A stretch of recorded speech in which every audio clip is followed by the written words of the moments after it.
Hello दोस्तों, आज हम पढ़ने वाले हैं पार्ट ऑफ स्पीच के अंतर्गत the adverb, kind of adverb और द एडवर्ब हम इस वीडियो में पढ़ेंगे। क्रिया विशेषण, ये यूपी टेट इंग्लिश होगा जिसमें प्राइमरी और जूनियर दोनों के हिसाब से ये वीडियो बनाया गया है।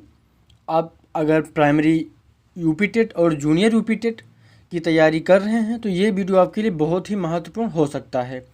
ये यूपी टेट इंग्लिश की 5वीं क्लास है। अगर आपने पिछली क्लासें नहीं देखी हैं तो डिस्क्रिप्शन में आपको लिंक मिल जाएगा या फिर वीडियो में आई बटन पर आप देख सकते हैं और वीडियो के अंत में भी आपको लिंक मिल जाएगी। तो चलिए वीडियो को शुरू करते हैं। वीडियो को पूरा देखिएगा क्योंकि वीडियो के अंत में मैंने 4 से 5 क्वेश्चन यूपी टेट एडवर्ब से संबंधित लिए हैं। तो चलिए वीडियो को शुरू करते हैं। अगर आप चैनल पर नए हैं तो सब्सक्राइब जरूर करिएगा। तो हम देख लेते हैं द एडवर्ब। द एडवर्ब क्या हो जाएगा? क्रिया विशेषण। इसकी हम परिभाषा पहले देख लेते हैं। An adverb is a word that modifies everything except a noun pronoun and interjection. क्या हो जाएगा? An adverb is a word that modifies everything except a noun pronoun and interjection. क्या हो जाएगा? अगर हम हिंदी में परिभाषा जाने तो जो संज्ञा या सर्वनाम और विस्मय बोधक को छोड़कर अन्य सभी पार्ट ऑफ स्पीच की विशेषता प्रकट करे क्रिया विशेषण कहलाते हैं। जैसे द सोल्जर फॉट ब्रेवली। क्या? द सोल्जर फॉट ब्रेवली, ठीक है, ब्रेवली हो जाएगा बहादुरी से। सैनिक बहादुरी से लड़े। क्या हो जाएगा? सैनिक बहादुरी से लड़े। इसका जो क्रिया विशेषण है, क्रिया विशेषण क्या होगा? तो ब्रेवली जो है ये क्रिया विशेषण हो जाएगा। आगे देख लेते हैं kind of adverb. Kind of adverb, adverb के 3 प्रकार होते हैं, क्रिया विशेषण के प्रकार। तो एडवर्ब के 3 प्रकार हो जाएंगे, कौन कौन से? सिंपल एडवर्ब, सरल क्रिया विशेषण, रिलेटिव एडवर्ब, संबंधवाचक क्रिया विशेषण और इंट्रोगेटिव एडवर्ब, प्रश्नवाचक क्रिया विशेषण। अब हम इन तीनों प्रकार के जो क्रिया विशेषण हैं इनको विस्तार से पढ़ लेते हैं। पहला हो जाएगा सिंपल एडवर्ब। क्या हो जाएगा? Simple adverb. तो सिंपल एडवर्ब में सिंपल एडवर्ब निम्न प्रकार के होते हैं, कौन कौन से? तो पहला हो जाएगा adverb of time. Adverb of time तो क्या हो जाएगा? एडवर्ब ऑफ टाइम समय सूचक क्रिया विशेषण। तो क्या हो जाएगा? जिन एडवर्ब के द्वारा क्रिया के समय का बोध होता है उन्हें एडवर्ब ऑफ टाइम कहा जाता है। जैसे क्या हो जाएगा? आई गो टू स्कूल डेली। क्या हो जाएगा? आई गो टू स्कूल डेली, मैं प्रतिदिन स्कूल जाता हूँ। मैं प्रतिदिन स्कूल जाता हूँ। आगे है नाउ आई एम गोइंग। क्या हो जाएगा? Now I am going. तो क्या हो जाएगा? अब मैं जा रहा हूँ। तो यहाँ पर ध्यान देने वाली बात है क्या कि क्रिया विशेषण प्राप्त करने के लिए वाक्य की क्रिया में कब लगाया जाता है? क्या होता है? कब लगाया जाता है? वेयर। क्रिया विशेषण प्राप्त करने के लिए वाक्य की क्रिया में कब लगाया जाता है? जैसे वाक्य दिया हुआ है आई गो टू स्कूल डेली। क्या लिखा हुआ है? आई गो टू स्कूल डेली। क्या हो जाएगा? मैं प्रतिदिन स्कूल जाता हूँ। अब इसी वाक्य में कब लगाइए? मैं स्कूल कब जाता हूँ। क्या हो जाएगा? मैं स्कूल कब जाता हूँ। उत्तर क्या मिलता है आपको? उत्तर मिलेगा डेली, अर्थात प्रतिदिन। मैं प्रतिदिन स्कूल जाता हूँ।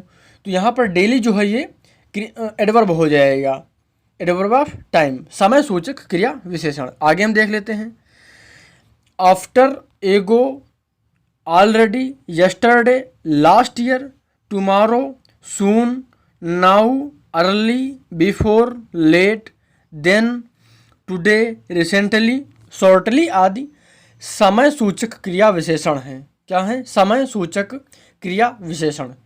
इन शब्दों को आप चाहें तो स्क्रीनशॉट ले सकते हैं या फिर आप कॉपी में लिख सकते हैं।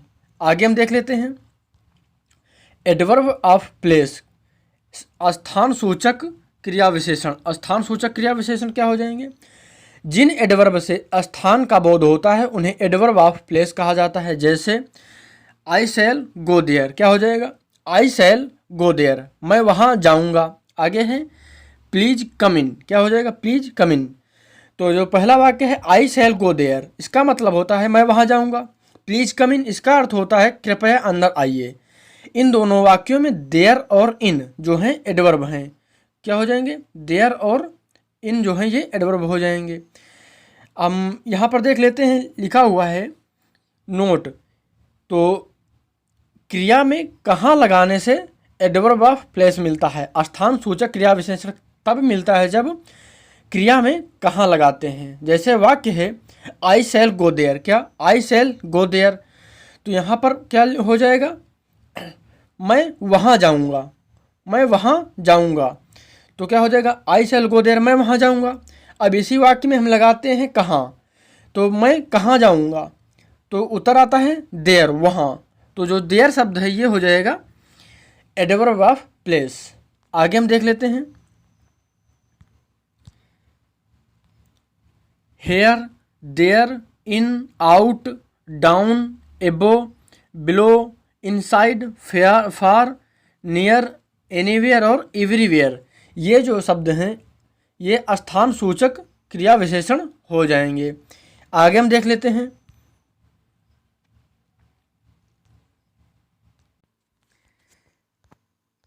एडवर्ब ऑफ मैनर, क्या हो जाएगा एडवर्ब ऑफ मैनर, रीति बोधक क्रिया विशेषण। रीति बोधक क्रिया विशेषण क्या होते हैं, जिन एडवर्ब से किसी क्रिया के होने के तरीके का बोध होता है एडवर्ब ऑफ मैनर कहलाते हैं। जैसे ही स्पोक क्लियरली, क्या हो जाएगा ही स्पोक क्लियरली, वह स्पष्ट रूप से बोला, क्या हो जाएगा वह स्पष्ट रूप से बोला। एडवर्ब ऑफ मैनर का पता लगाने के लिए क्रिया में कैसे लगाते हैं, क्या लगाते हैं कैसे, कैसे लगाते हैं हाउ। एडवर्ब ऑफ मैनर अधिकांशतः एडजेक्टिव में LI क्या हो जाएगा एडजेक्टिव में LY लगाने से मिल जाते हैं। अब जो पहला वाक्य हम ये देख लेते हैं एडवर्ब ऑफ मैनर का पता लगाने के लिए क्रिया में कैसे लगाते हैं। तो हमारा जो पहला हम शब्द ले लेते हैं ही स्पोक क्लियरली, तो इसको हम हिंदी में अनुवाद करते हैं तो वह स्पष्ट रूप से बोला। तो अब हम वह स्पष्ट रूप से बोला इसमें हम लगा लेते हैं कैसे, वह कैसे बोला, तो वह स्पष्ट रूप से क्लियरली, जो क्लियरली है ये हो जाएगा रीतिबोधक क्रिया विशेषण, एडवर्ब हो जाएगा। यहाँ पर इस वाक्य में एडवर्ब क्या होगा क्लियरली अर्थात स्पष्ट रूप से। अब दूसरा वाक्य एडवर्ब ऑफ मैनर अधिकांशतः एडजेक्टिव में LY लगाने से मिल जाते हैं। जैसे क्लियर में लगाते हैं हम LY तो क्लियरली बन जाता है। आगे हम देख लेते हैं एडवर्ब ऑफ फ्रीक्वेंसी संख्यावाचक क्रिया विशेषण, क्या हो जाएगा संख्यावाचक क्रिया विशेषण। तो इसमें हम देख लेते हैं जिन एडवर्ब से संख्या का बोध होता है एडवर्ब ऑफ नंबर या फिर फ्रीक्वेंसी कहलाते हैं। जैसे ही always speak the truth, I have मिट हिम ट्विंस। अगर हम इनका हिंदी अनुवाद करते हैं ही ऑलवेज स्पीक्स द ट्रूथ, वह सदैव सत्य बोलता है। ही ऑलवेज वह सदैव स्पीक्स बोलता है द ट्रूथ सत्य, ठीक है। आई हैव मिट हिम ट्विस, क्या हो जाएगा मैं उससे 2 बार मिल चुका हूँ। तो अब हम देख लेते हैं आगे एडवर्ब ऑफ फ्रीक्वेंसी क्रिया में हाउ ऑफ्टन लगाने से मिल जाता है। जैसे आई हैव मेट हिम ट्वेंस, तो क्या हो जाएगा मैं उससे 2 बार मिल चुका हूँ। अगर हम इसमें लगाते हैं हाउ ऑफ्टन मतलब कितनी बार, तो मैं उससे 2 बार मिल चुका हूँ, मैं उससे कितनी बार मिल चुका हूँ, उत्तर आता है ट्विस मतलब 2 बार। तो यही हो जाएगा ट्विस जो है ये एडवर्ब ऑफ फ्रीक्वेंसी एडवर्ब हो जाएगा हमारा। आगे हम देखते हैं नोट, यहाँ पर वंस ट्विस थ्रिस always seldom often frequently again secondly आदि जो शब्द हैं ये एडवर्ब ऑफ फ्रीक्वेंसी में आते हैं। आगे हम देख लेते हैं एडवर्ब ऑफ डिग्री परिणाम बोधक क्रिया विशेषण, क्या हो जाएगा परिणाम बोधक क्रिया विशेषण। एडवर्ब ऑफ डिग्री से परिणाम का बोध होता है। एडवर्ब ऑफ डिग्री क्रिया में हाउ मच लगाने से मिलता है। जैसे these papaya these papayas are almost ripe. क्या हो जाएगा? These papayas are almost ripe. तो यहाँ पर हम इसका हिंदी अनुवाद करते हैं तो क्या होता है? ये पपीते करीब करीब पक चुके हैं। दीज पपायाज, ये पपीते, आर ऑलमोस्ट राइप्स, करीब करीब पक चुके हैं। अगर इस वाक्य में प्रश्न किया जाए पपीते कितनी मात्रा में पक चुके हैं, उत्तर मिलेगा करीब करीब। तो यही हो जाएगा हमारा क्रिया विशेषण। आगे हम देख लेते हैं एडवर्ब ऑफ काज। तो यहाँ पे क्या हो जाएगा? कारण बोधक क्रिया विशेषण। एडवर्ब काज से किसी क्रिया के होने के कारण का बोध होता है। एडवर्ब ऑफ काज का पता लगाने के लिए क्रिया में वाई अर्थात किस कारण लगाया जाता है। जैसे हम सेंटेंस देख लेते हैं, he is below 18 so he can't cast his vote. क्या हो जाएगा? He is below 18 so he can't cast his vote. तो यहाँ पे क्या हो जाएगा? कारण लग क्या है कि वो उसकी जो उम्र है वो 18 नहीं है, 18 वर्ष पूरा नहीं है, 18 से कम है, इसलिए वो अपना जो वोट है, मतदान है, नहीं कर सकते। तो इसलिए ये कारण हो जाएगा इसमें। क्यों? क्योंकि वो बिलो 18 है। ठीक है, आगे हम देख लेते हैं क्या हो जाएगा? Adverb of affirmation. Adverb of affirmation सकारात्मक क्रिया विशेषण। एडवर्ब ऑफ अफर्मेशन वे होते हैं जो सकारात्मक भाव को दर्शाते हैं। जैसे he will definitely win the race. इसका अर्थ हम अगर हिंदी में निकालते हैं तो क्या निकलता है? वह निश्चित रूप से दौड़ जीत लेगा। एडवर्ब ऑफ अफर्मेशन के अंतर्गत यस, श्योरली, ट्रूली, डेफिनेटली आदि शब्द आते हैं। आगे हम देख लेते हैं एडवर्ब ऑफ निगेशन। इसका मतलब होता है नकारात्मक क्रिया विशेषण। नकारात्मक क्रिया विशेषण क्या हो जाएंगे? एडवर्ब ऑफ निगेशन से नकारात्मक भाव प्रकट होते हैं। जैसे यहाँ पर देखेंगे, I do not know, I do not know you. क्या हो जाएगा? I do not know you, मैं तुम्हें नहीं जानता। तो ये हो जाएगा एडवर्ब ऑफ निगेशन। आगे हम देख लेते हैं रिलेटिव एडवर्ब। क्या हो जाएंगे? रिलेटिव एडवर्ब संबंधवाचक क्रिया विशेषण। वे एडवर्ब जो दो वाक्यों को जोड़ने में प्रयोग किए जाते हैं रिलेटिव एडवर्ब कहलाते हैं। जैसे क्या हो? रिलेटिव एडवर्ब कहलाते हैं ये अपने से पहले से संज्ञा या सर्वनाम की ओर संकेत करते हुए समय, स्थान, कारण और विधि का बोध कराते हैं। इसके अंतर्गत व्हेन, वेयर, वाई और हाउ आदि शब्द आते हैं। जैसे क्या हो जाएगा? I know the time when the train comes. I know the time when the train comes. क्या हो जाएगा? मुझे वह, अगर इसका हम अनुवाद करते हैं तब वो अनुवाद में क्या निकलेगा? मुझे वह समय मालूम है जब रेलगाड़ी आती है। आई नो, मैं जानता हूँ, द टाइम, वह समय, व्हेन, जब, द ट्रेन, रेलगाड़ी कम्स आती है। ठीक है, आगे हम देख लेते हैं। यहाँ पर जो वेयर है, वेयर जो है, वेयर आएगा स्थान के लिए, व्हेन जो है, व्हेन आएगा समय के लिए, वाई जो है ये कारण के लिए, और हाउ ये विधि के लिए आएगा। आगे हम देख लेते हैं इंट्रोगेटिव एडवर्ब। क्या हो जाएगा? इंट्रोगेटिव एडवर्ब प्रश्नवाचक क्रिया विशेषण। जिन एडवर्ब्स का प्रयोग वाक्य में प्रश्न पूछने के लिए किया जाता है इंट्रोगेटिव एडवर्ब कहलाते हैं।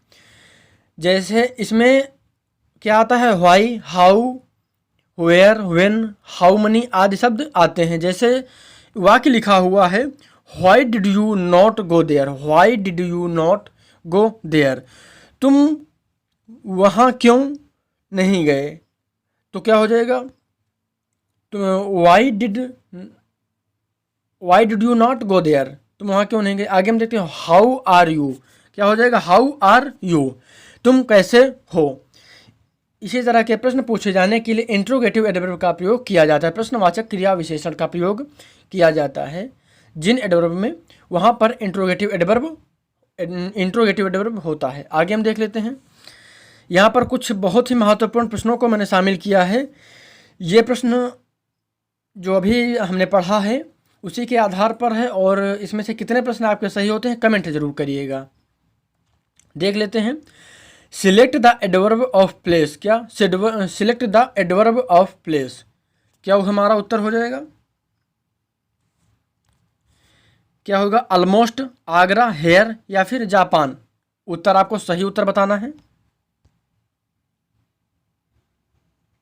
तो हमारा सही उत्तर क्या हो जाएगा? हमारा सही उत्तर हो जाएगा हेयर। क्या हो जाएगा? ऑप्शन सी हमारा सही हो जाएगा, हेयर। यहाँ पर एडवर्ब ऑफ प्लेस क्या है? Here, HERE। क्या हो जाएगा? हेयर। आगे हम देखते हैं। Identify the adverb in the given sentence. हमारा सेंटेंस क्या है? The wicked boy slapped the girl loudly. तो यहाँ पर हमारा जो सेंटेंस दिया हुआ है इसमें हमें एडवर्ब को पहचानना है। विक्ड बॉय स्लैप्ड या फिर लाउडली, कौन सा हमारा उत्तर सही होगा? A, B, C या फिर D? हमारा उत्तर सही हो जाएगा लाउडली। क्या हो जाएगा? लाउडली हो जाएगा हमारा उत्तर सही। यहाँ पर एडवर्ब जो है ये लाउडली है। आगे हम देख लेते हैं। Choose the adverb from the following. क्या हो जाएगा? Choose the adverb from the following. क्या हो जाएगा? हार्डली, हार्ड, हार्डर या फिर हॉर्डी? हमारा सही उत्तर क्या हो जाएगा? आप कमेंट करिएगा। ऑप्शन ए सही है, ऑप्शन बी सही है, ऑप्शन सी सही है या फिर ऑप्शन डी सही है? सही विकल्प का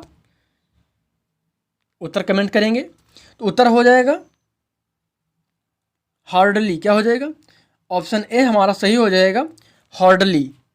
ठीक है, हमारा उत्तर हो जाएगा हार्डली। आगे हम देख लेते हैं। Choose adverb in the following sentence. He frequently comes अनप्रिपेयर्ड। क्या हो जाएगा? ही फ्रिक्वेंटली कम्स अनप्रिपेयर्ड। हमारा सही उत्तर क्या हो जाएगा? हमारा सही उत्तर हो जाएगा फ्रिक्वेंटली। हमारा उत्तर सही हो जाएगा फ्रिक्वेंटली। तो ये हमारा वीडियो था और कुछ बहुत ही महत्वपूर्ण प्रश्न थे। वीडियो कैसा लगा आपको कमेंट करिएगा। मिलते हैं जल्द अगले वीडियो के साथ यूपी टेट इंग्लिश के। तो वीडियो को अभी तक लाइक नहीं किया तो लाइक कर दीजिए और सब्सक्राइब करिए चैनल को और ज़्यादा से ज़्यादा शेयर करिए। वीडियो को पूरा देखने के लिए आपका बहुत बहुत धन्यवाद।